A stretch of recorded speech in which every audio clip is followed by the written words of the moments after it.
To reap a reward, what is it that one must follow? That depends on what kind of reward one is actually seeking. Is it that a reward always has to be a transference of something that is contained by one's representation of money, notoriety, or status? Or can it be that one finds a way for a representation of a reward to be of a different kind? It is all too often seen by the representation we mentioned, according to the physical description. But that seems quite the contrary when it comes to the bigger picture. The bigger picture contains a flourishing in of many other facets contained in this life that one is not aware of. If a fallen tree is not heard, could it be that the only proof one has is that the tree is down on the ground? Or does one need to hear it as well as see it? An actual observance would make more sense to one that only seeks the proof laid before them. If left to one's other senses being disregarded, the pressure in having to believe something that one cannot see can be overwhelming. These pressures can take one spiraling along in a further fury of disbelief, for it becomes a domino effect of one disbelief rolling into another. This is where you've come to now at this crossroad of negligence concerning yourselves and others. The disbelief makes one cower down and relent to others' wishes. Should a normalcy, as you call it, be contained once again, where does one now find their beliefs? Will your beliefs be something that is forgotten and taken as an acceptance to what had to be gone along with? Or will it be more like a new stone being turned over, written with a new verse, one that allows the individual to cross over from the past with something altogether new to begin? This can be done by selling all one's belongings that weighed them down.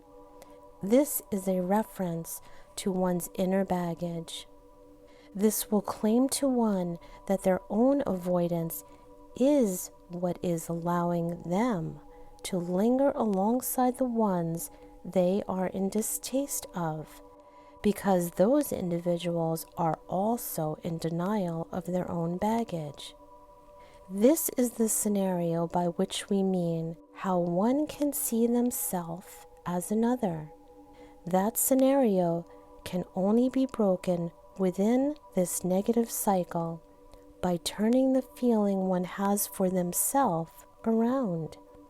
That feeling is turned because of the release of baggage. This is done by feeling one's feelings from those emotional setbacks, so they are brought forward and identified by you. This can be compared to the ticking of the clock when practiced. One by one, each number passes just like one's identified feelings. The time is always shown as moving forward, therefore the same as one's practice. Once those feelings are identified, one will move on. Just as the hands on the clock point to a number, and in the next minute they are on to the next number. This is how quickly these emotions can be taken care of. We show you a method through this metaphor, so that one need not fear or be reluctant to participate in this practice, because the clock never stops. Time for the physical human always marches on. This is how this practice ties into one's beliefs from those past feelings that have created havoc in one's life. Why does one believe them if they can't see or hear them? Like the scenario of the fallen tree, is one there in that moment any longer? If one wishes that a belief should be something that they need to be convinced of, then how could one call it their own belief? Retracting one's own pearls of wisdom come through when one can just set aside their own fallen fragments of what they thought was so bewildering. And regardless of the magnitude of those fragments, the clock keeps ticking.